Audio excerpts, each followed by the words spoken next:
আসসালামু আলাইকুম। প্রত্যেক নিশ্চয় অনেক বেশি ভালো আছেন।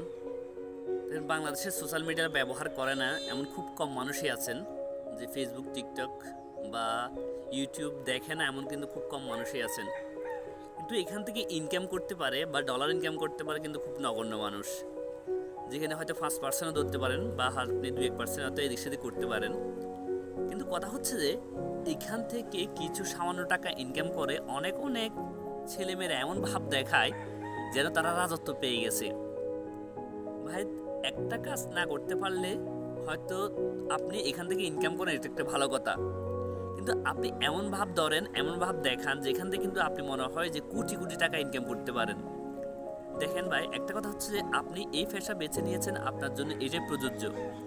কিন্তু আপনি একটা কাজ মনে রাখবেন, আপনি যেভাবে অহংকার নিয়ে কথা বলেন, আপনি কোটি টাকা বা লাখ টাকা ইনকাম করেন, সেটা আপনার সাধ্যের মধ্যে বা আপনার মধ্যে থাকা উচিত। কিন্তু আপনি কিন্তু অন্যের বাপ দাদা নিয়ে কখনো কথা বলতে পারেন না। আপনি এমনভাবে কথা বলেন যে বলছেন যে কি আপনি যেই টাকা ইনকাম করেন অন্যদের থেকে নাকি বাপ দাদার নাকি এত সম্পত্তি নাই। একটা কথা বলে কি জানেন, আপনি প্রতি মাসে যেই টাকা ইনকাম করেন তার চেয়ে কয়েকশো গুণ আমাদের চট্টগ্রামের খাতুনগঞ্জে ফচ্চার দেশের নিচে দিয়ে বসে থাকে, বুঝছেন, ফাঁসার নিচে দিয়ে বসে থাকে এই টাকাগুলো দিয়ে। ওরা কিন্তু আপনার তো এত ভাব দেখায় না।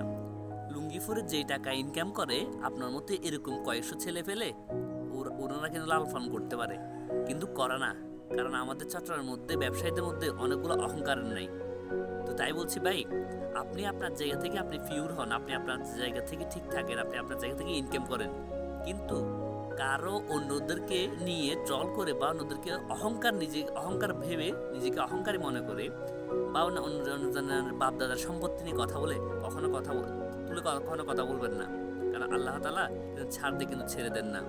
কিন্তু এমন পথে পড়বেন, শেষ পর্যন্ত নিজে কিন্তু অন্যদের থেকে খুঁজে খাওয়া ছাড়া কোনো উপায় থাকবে না আপনার। ধন্যবাদ, ভালো থাকবেন।